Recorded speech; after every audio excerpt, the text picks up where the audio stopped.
So we've been talking, a little bit about particle characterization, and some amount, we talked about last time about shape and stuff. And today I'm going to talk a little bit about particle forces. And so in this particle characterization, we had started talking about particle size distribution. So I'll continue on that, then a little bit on friction, collisions, deformation.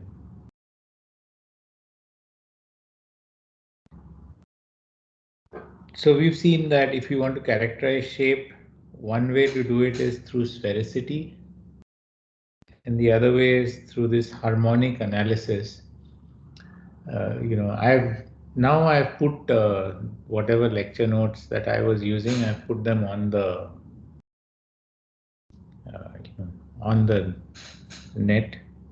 I mean on Moodle, and so you can have a look at this derivation in case there was something that's not very clear. And then we discussed how we can characterize size and what are the methods we can use to measure size. But we also saw that when we use these methods, you don't just get one size, but usually you get a size distribution. And then we saw this definition of histograms. So when we stopped last time, we saw that we can, essentially from the measurement device, we will get a histogram like this, where W is the weight fraction of particles, dpi and dpi plus 1 is the particle interval, and so Wi is the weight fraction of particles in this size range between dpi and dpi plus 1. So in this size range, the weight fraction of particles is given by this. Similarly, instead of weight fraction, you can think of number fraction. So if you count the number of particles in this size range, and then you know the total number of particles, then you can get the number fraction of particles in this size range. So of course, these two are related, and so we can have a very simple derivation for this. So supposing the mass of our sample is m, then in this interval I, let's say this interval we call it as I, then m times Wi is actually the mass of particles, because this is the weight fraction or the mass fraction times the mass. So this will give you the mass of particles in the interval I. And if you want to find out what is the number of particles, then from mass, when you divide by the density of the particle, you will get the volume of the particles in the interval. And if you also divide by volume of one particle, then you will get the number of particles in interval I. So here, of course, rho p is the density, Vpi is the volume of a particle in that interval. And of course, since there is some variation of the size in that interval, you can take an average like this by just taking a sum of these two and dividing by 2. So that will give you the average diameter. And so this will be the diameter of one particle. And so this will give you the number of particles there in that interval. And now if you want to calculate the number fraction, so then you take, sorry, there's a m missing here. So then you take this quantity, and that is essentially this. And then you have to sum over all of it, because this is the number of particles in interval I, but then you have to sum over all intervals to get the total number of particles. So this will give you the number fraction of particles in interval I. And then if you cut out all the common factors, then you simply get this. This is the weight fraction divided by the volume of one particle divided by the sum of all this. So you can see that this is going to be a fraction less than 1. Okay. So there is a very simple relationship between Ni and Wi, and in the same way you can go in the reverse direction also. You just like we did this derivation, you can get an expression for Wi in terms of Ni. So we've seen that you can have histograms of either the weight fraction or the number fraction, but the two are related in a very simple way. Uh, the next thing is to actually talk about distribution functions. Now, if you see in this, the size of the intervals is usually not equal. Usually the intervals at the smaller sizes are smaller than the intervals at the larger sizes.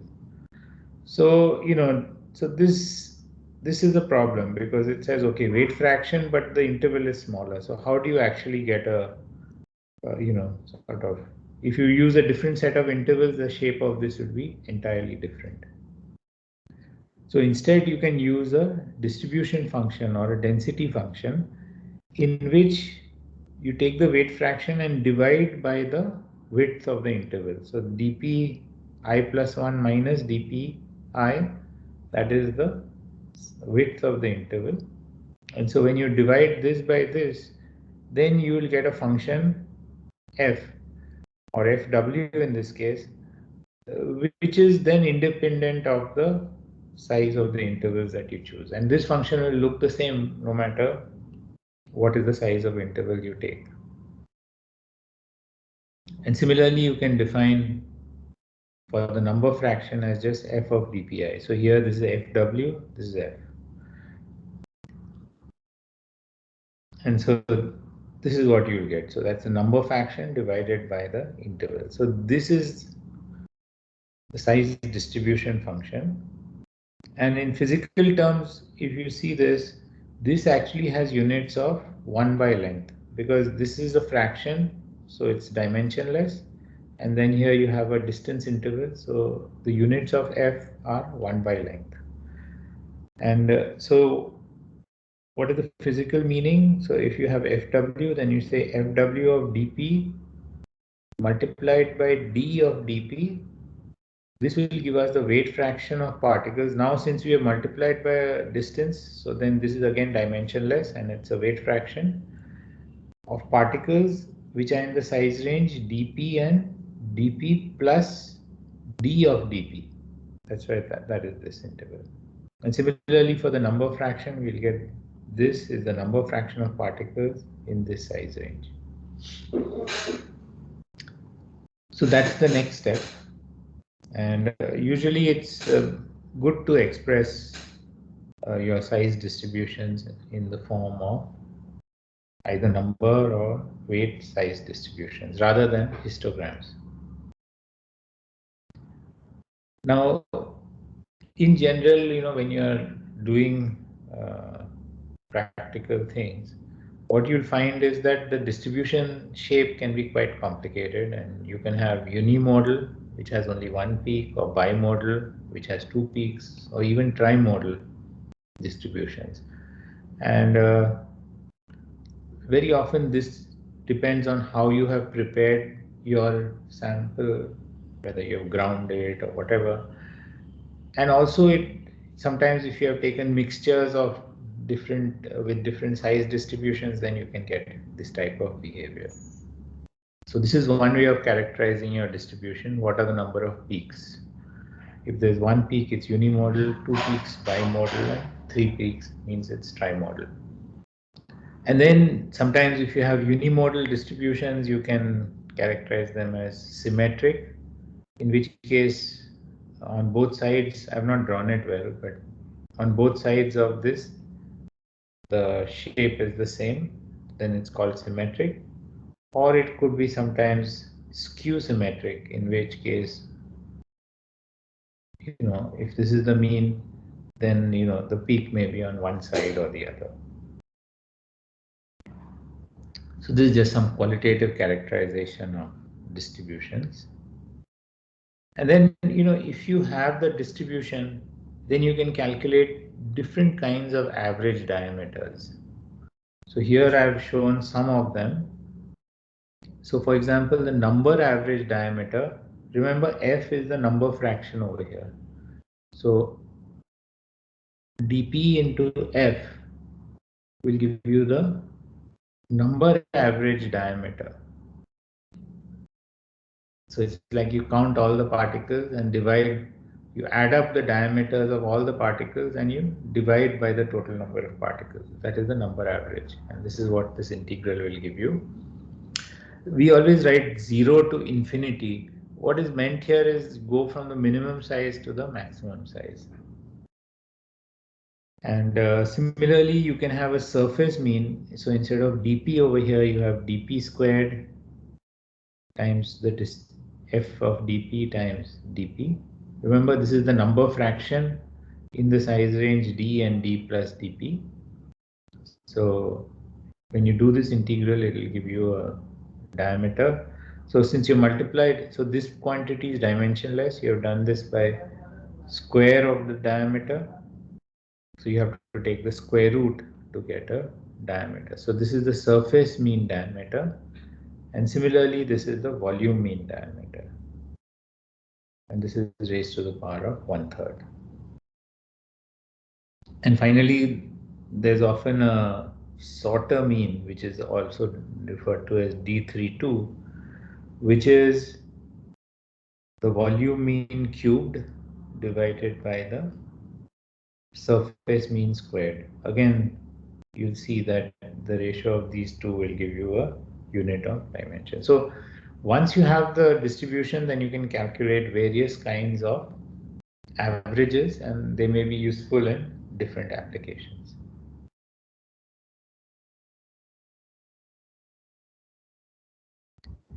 And then finally,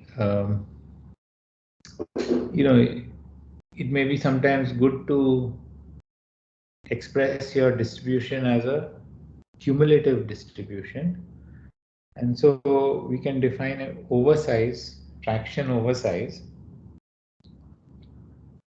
And this is, of course, now because it's f, that means it's the number fraction. Similarly, if it was w over here, it will be weight fraction oversize. So now what does this say? This is an integral from dp to infinity of this.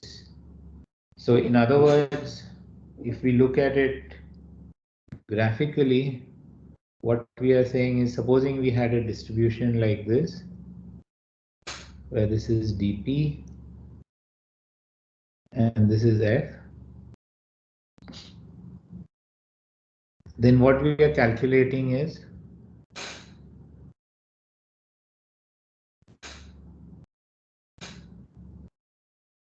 this is an integral.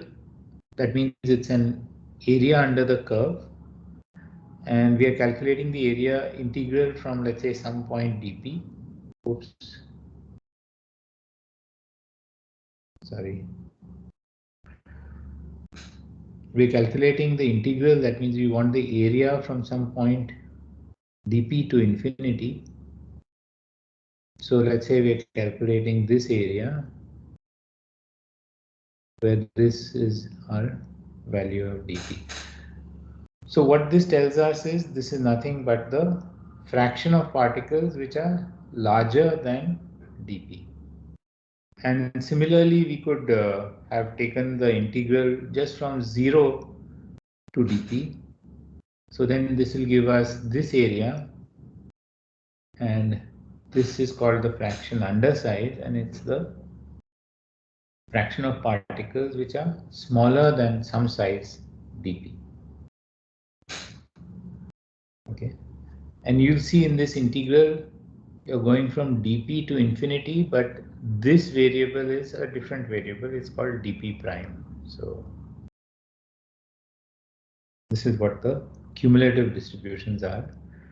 And because now you have got the product of f and times d of dp, this quantity or this integral is dimensionless. It's just simply the total fraction. Okay. And then the last thing I want to say about distributions is that there are many standard distributions that are used for describing systems that you experience, that you may see. And one which is very commonly used is this normal or Gaussian distribution. So in many systems you come across a particle size distribution which is Gaussian. So this is d minus dp bar, where dp bar is the mean size, whole squared divided by 2 sigma squared, where this is the standard deviation of the distribution, and then this is the normalizing factor. Because one of the conditions is, since this is a fraction, the integral of this, one condition is always that from 0 to infinity, the integral of f of dp is always equal to 1. Okay. And similarly, instead of uh, the Gaussian, you can have a log normal, and this is given by here, where x, now instead of working in terms of dp, you work in terms of log dp. And here, of course, what I mean is not, this is actually not log base 10, but it is log base e, so sometimes it's written as ln.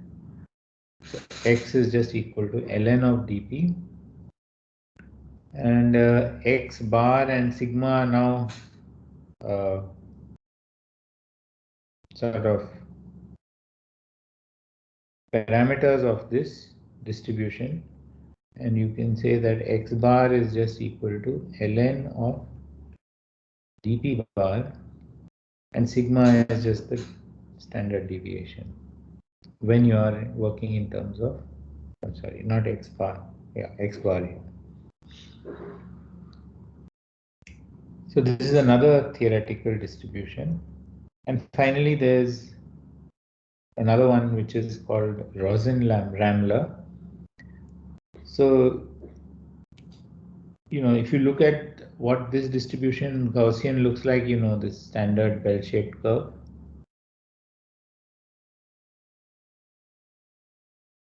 If you look at the log normal, this also is actually just nothing but a standard bell-shaped curve if you plot it on the log scale.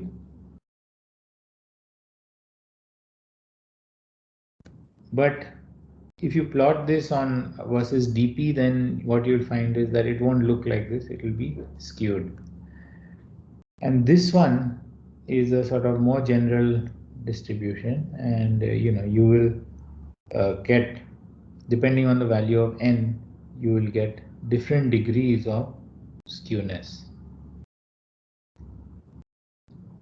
So it will not be a symmetric distribution, but depending on what is the value of n, you will get different degrees of skewness, and a multiplied by some constant is the mean size. Okay.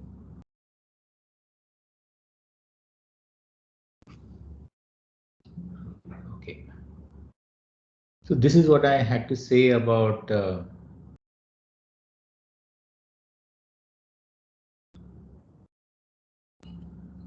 size distributions, and we look at some simple problems related to this in perhaps a homework assignment or something, just so that you get a good familiarity with this. The next thing that I'd like to talk to you about is, really how do particles interact? So far we've seen that we can characterize the shape and size in some way. I've just given a very brief introduction to that. Next, we'll see that how do particles interact? And again, I'll go back to the presentation. So Here, what we want to consider are ideal particles. So we'll assume that they're all spherical and they may be inelastic and they may be also frictional.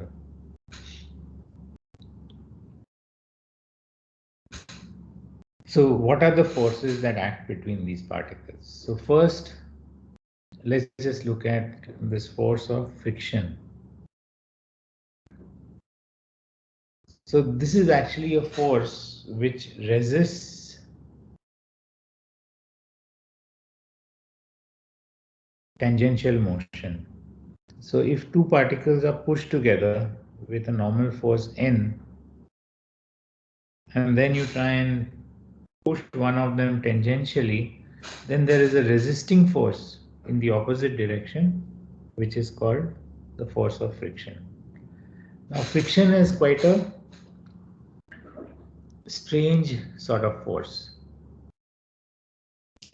And here is the strangeness. I mean, well, all of you know about it. So I'm just reminding you that, if you look at the force of friction, then what you'll find is that the friction is independent of the area of contact or the nominal area of contact.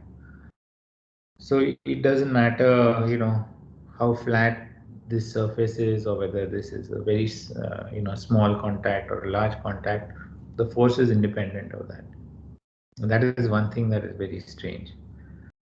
The second thing is that it is proportional to the normal force. So as you go on increasing the normal force, the friction force goes on increasing. And the third very strange thing is that supposing these two particles are moving relative to each other, the frictional force is independent of the relative velocity between these two particles. So these are the three forces of three laws of friction, and they are essentially due to Coulomb. So this is why this is often referred to Coulomb's laws. And then if you actually want to find out what is the magnitude of this force, then the frictional force is always less than or equal to the friction coefficient mu times the normal force. This is when there is no relative motion and you're just trying to push one particle against the other.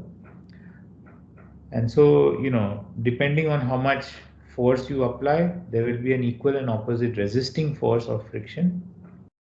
But this force has a maximum of mu times n.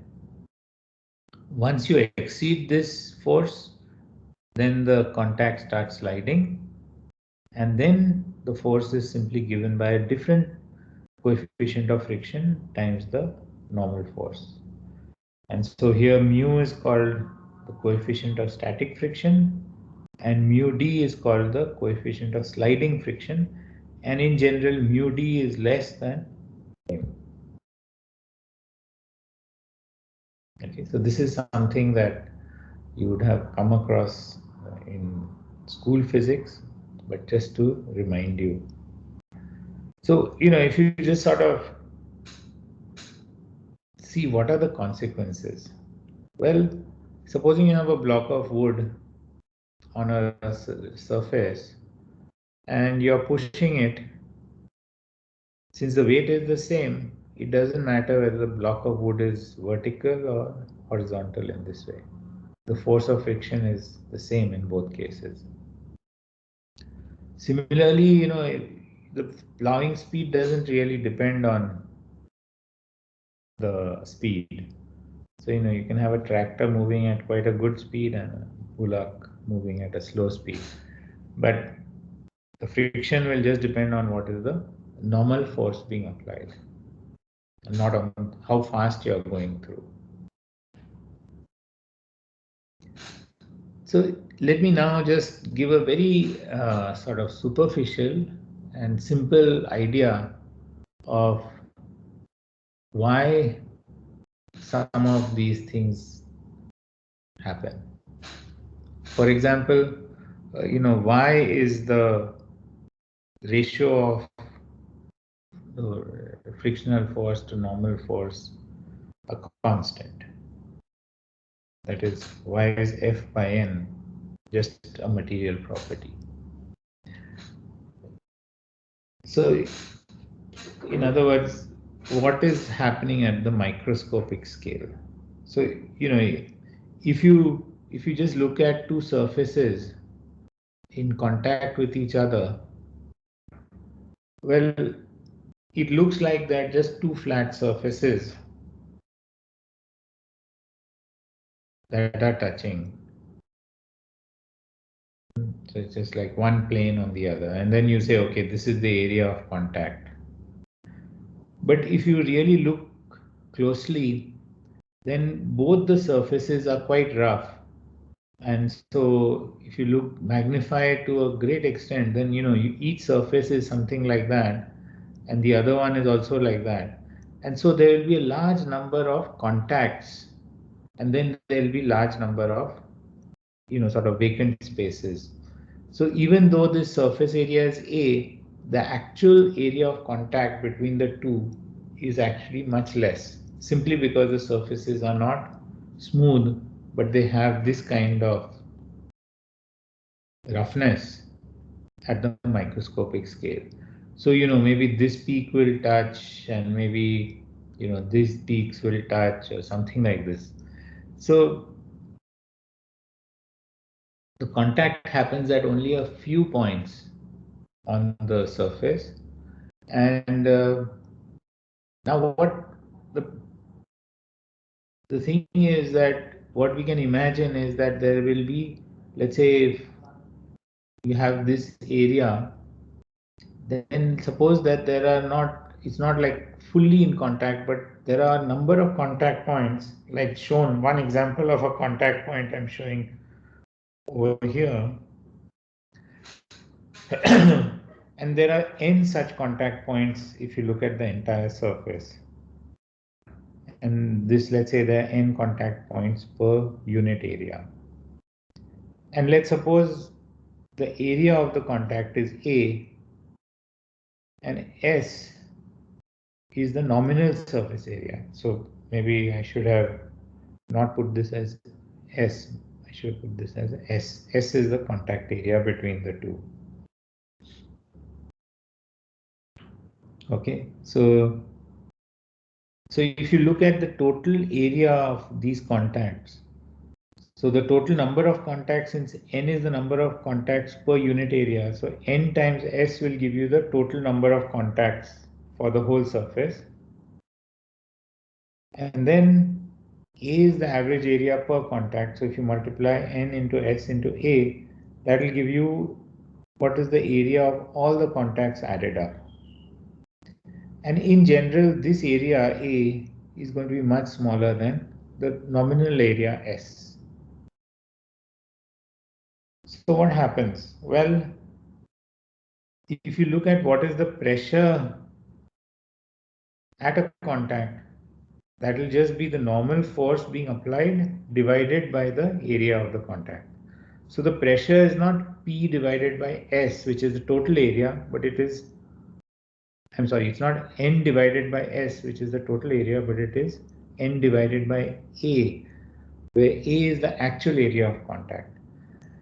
Now what happens is that since A is so small, that the pressure there is very high, and so the material, actually the contact, the place where it makes contact, the material deforms, and as it deforms, the area goes on increasing until this pressure becomes exactly equal to the compressive yield strength. Then it won't yield any further.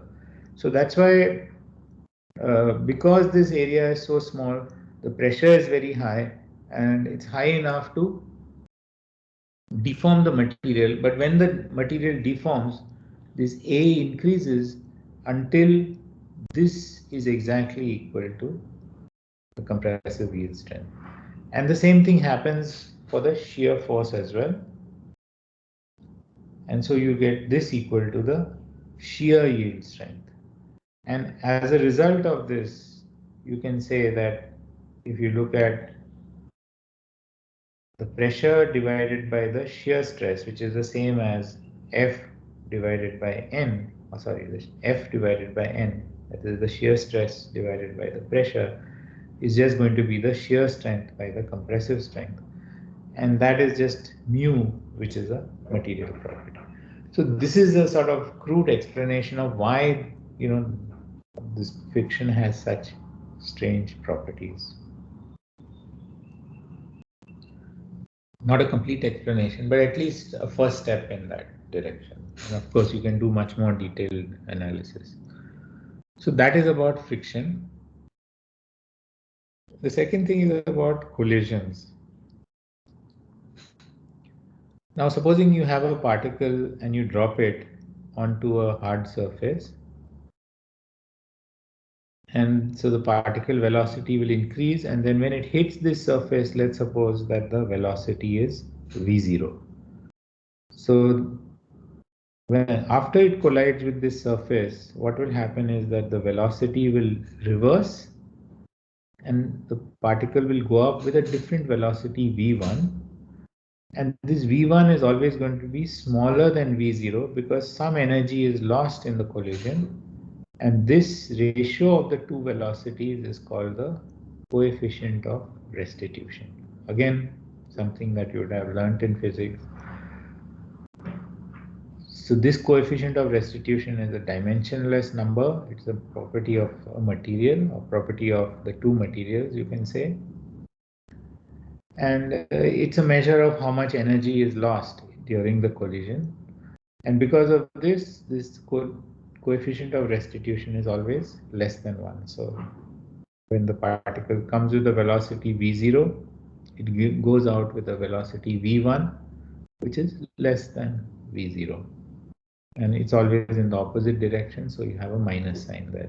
So this is what happens when a particle collides with a hard surface or with another particle. And how much energy is lost? Well, initially the kinetic energy was mv0 squared, and when it goes out, it has a kinetic energy of mv1 squared. And so now if you use this definition, so then if the initial kinetic energy is mv0 squared, then finally the loss in kinetic energy is just going to be the initial kinetic energy into 1 minus the coefficient of restitution whole squared. So this number, this coefficient of restitution could be, let's say, for many of the hard materials, epsilon is approximately around 0.9 or something like this. So you can see that there is some loss in energy, but may not be that large. But there is always some loss in energy. However, if this coefficient becomes closer to 0, then all the energy is lost. And if it is 1, that is, if it's a perfectly elastic collision, then the loss of kinetic energy is 0. So there is no kinetic energy lost if it's a perfectly elastic collision. So let's try and apply this same thing to multiple collisions. So now it's the same problem, but the particle starts here with 0 velocity at some height h, h0, and then you allow it to fall. So what will happen is that it falls and then it will go up and then come down again, go up, come down again. But see, each time it goes up, it has a lower velocity, so it rises to a smaller height. Then it comes again, it goes with a lower velocity. So if you plot the height versus time, what you see is that the velocity or the maximum height that the particle rises to keeps on decreasing, and then eventually it will come to a halt. So again, going back to all your physics in school, you see that when you start from here, the particle will fall and when it hits this surface, the velocity will be just square root of 2g80, and the time that it takes to go from here to here is just v0 by g. Then the particle will go up with a velocity v1, and then over here the velocity goes to 0, then it comes back here.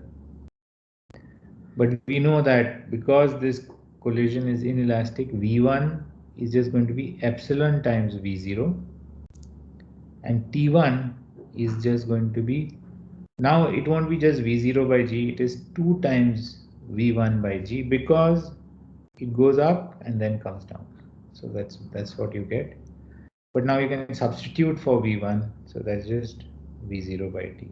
And like this, for the nth collision, you see that vn is going to be epsilon raised to power n times v0, and then the time for that to go up and down will be just 2 times epsilon raised to power of n v0 by g.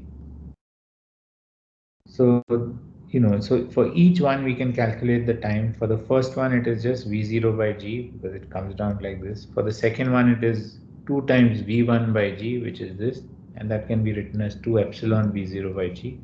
And for the nth one it is 2 times vn raised vn divided by g, which is nothing but epsilon n times v0 by g. So now if we add up all of this, then it is 2 times v0 by g into 1 plus epsilon squared right up to epsilon n. But of course, because in the first one you don't have this part, so you have to subtract out this, because the first one is just v0 by g, all the rest are 2 times v0 by g. So that's why I'm subtracting out this minus v0 by g. Now, how much time will it take for infinite collisions? So if you have this as an infinite series, so this going for n going to infinity, then this is nothing but, this, that 1 plus epsilon squared plus going up to infinity is nothing but 1 upon 1 minus epsilon. So this is an expansion of this series. So if we use that, then this collapses to this, and you have, instead of this series, it will just be 1 minus epsilon, and you have 2 v0 by g minus v0 by g, which finally turns out to be this. So you can see that the time for an infinite number of collisions, an infinite number of collisions means that the particle has come to rest, that is finite, and it is just given by this number, 1 plus epsilon divided by 1 minus epsilon. So this time becomes very short if epsilon is small, and it becomes large as epsilon tends to 1. But this phenomenon is known as inelastic collapse, because what is happening is that you are able to have an infinite number of collisions in a finite time. And this is really why, if you take, let's say, if you take a box and then you put marbles in there and then you shake them, or if you take salt and then you shake the salt in a container, within a very short time, the particles are all at rest. The reason is that there are so many collisions between the particles that essentially inelastic collapse happens and the particles all come to rest. They're all at zero velocity. And so if you want a granular material which has got inelasticity to flow, you have to continuously put energy into the system.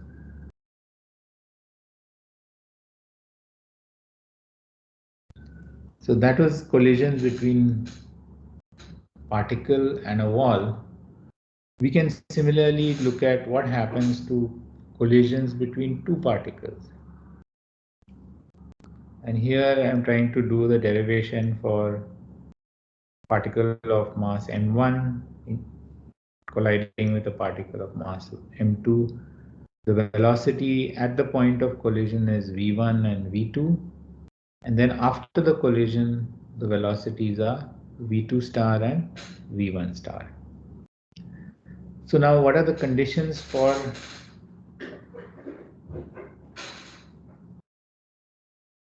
this collision? What should happen?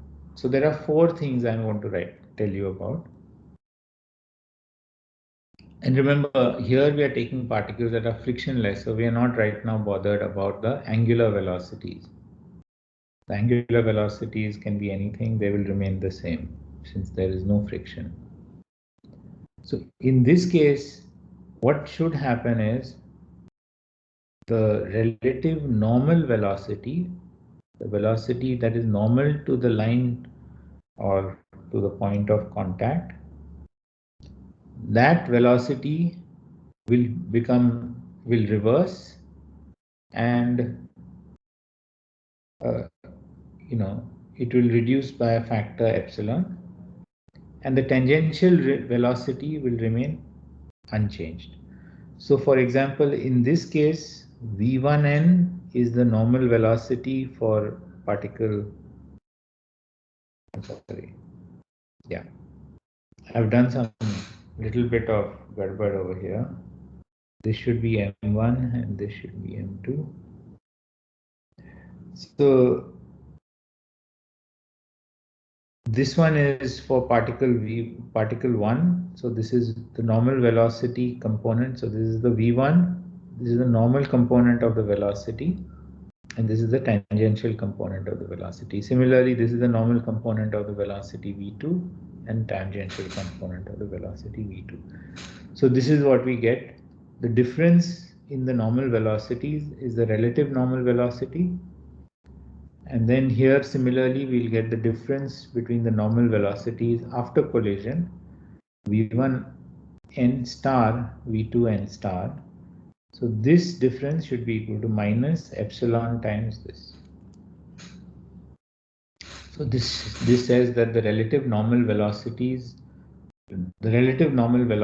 will be reversed and reduced by a factor epsilon, which is the coefficient of restitution. And the tangential velocities, relative tangential velocities, will remain the same. So this one here, there is also a mistake. So v1t star minus v2t star should be equal to v1t minus v2t. So these are two conditions. So in this problem, we know v1n, v2n, v1t, v2t. These are all known to us. But the unknowns are four: v1 n star, v2 n star, v1 t star, and v2 t star. So there are four unknowns, but we have only two equations.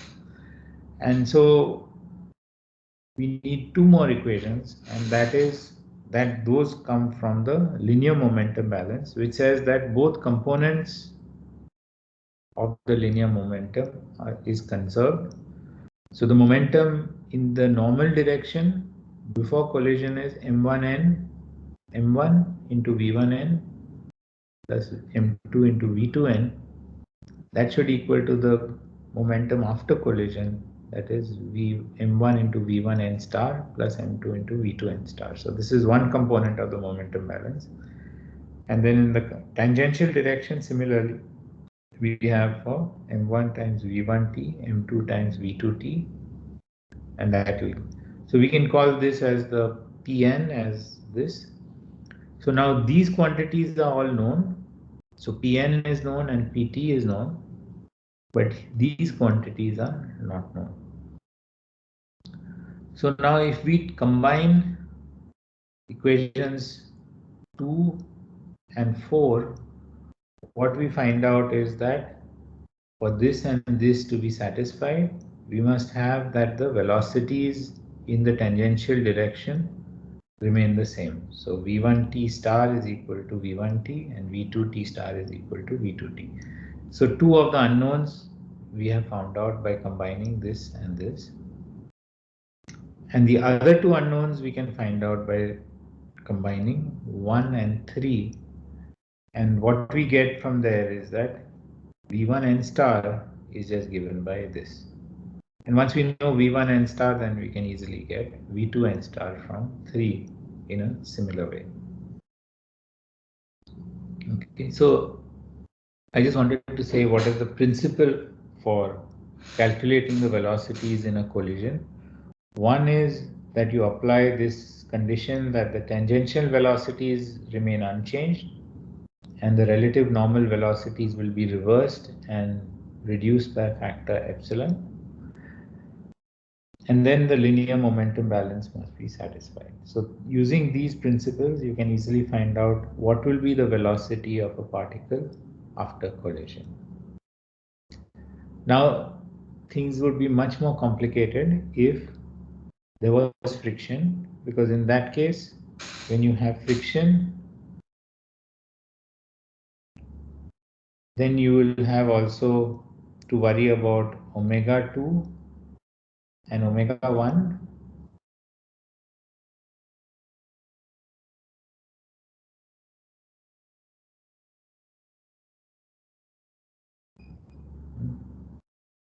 So you'll have to worry about the angular velocities, omega 2, omega, and then you'll have, if there is some restitution coefficient for that or some tangential loss for those coefficients have to be known. And also you'll have to do the angular momentum balance.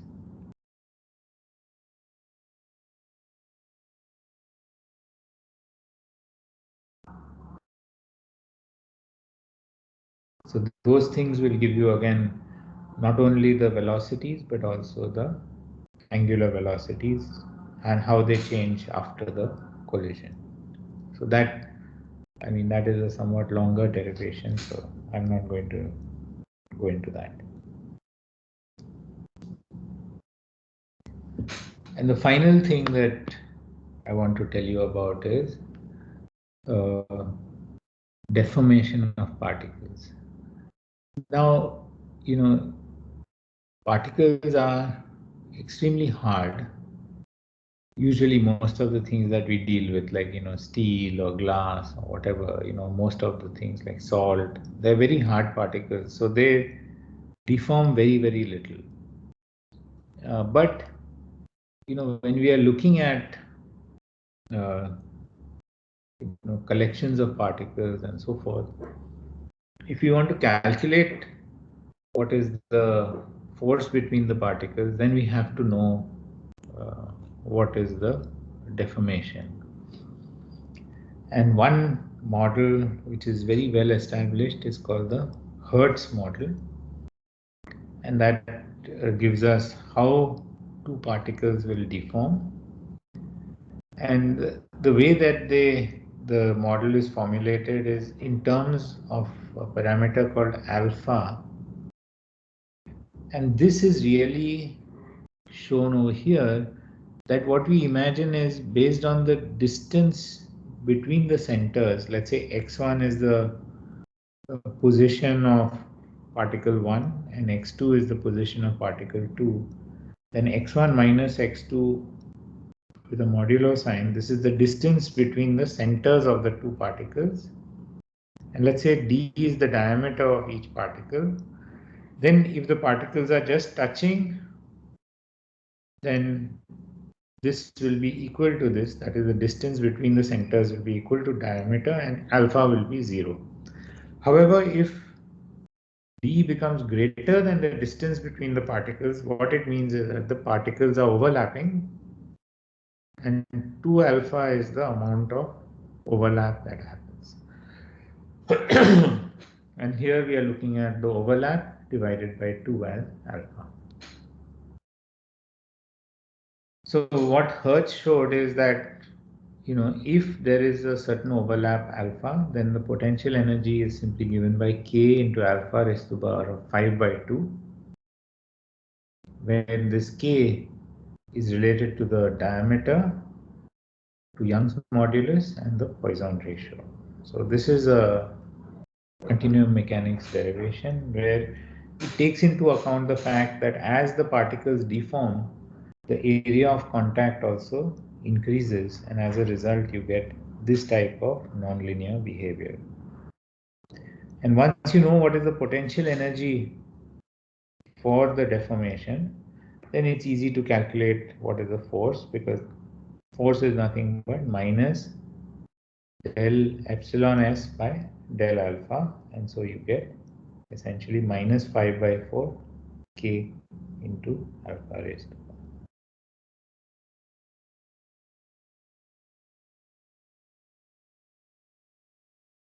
Okay, so this is something that has been well tested and it's quite well established, but in general this alpha is extremely small.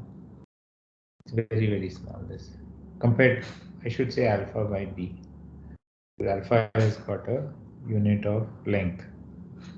So this quantity is extremely small. So compared to the diameter, the amount of deformation that happens is very small. But that deformation determines the force between the particles.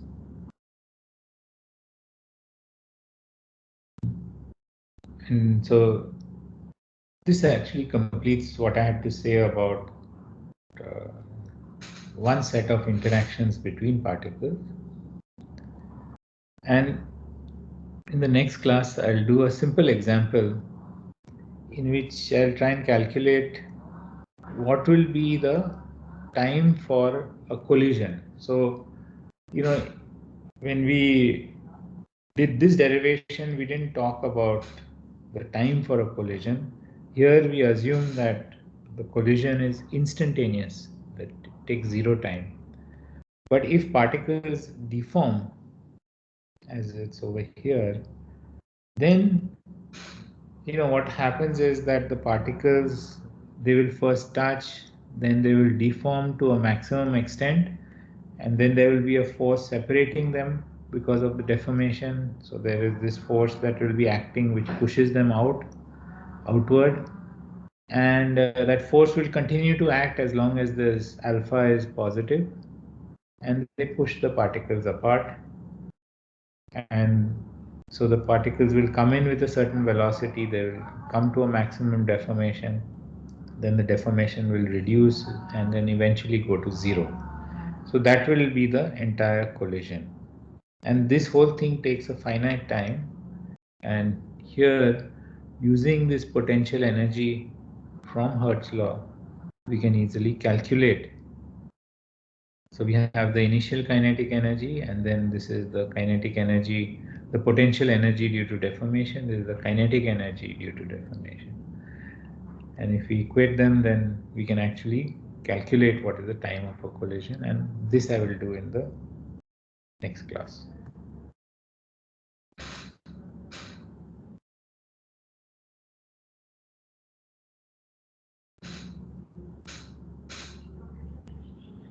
Okay. So good.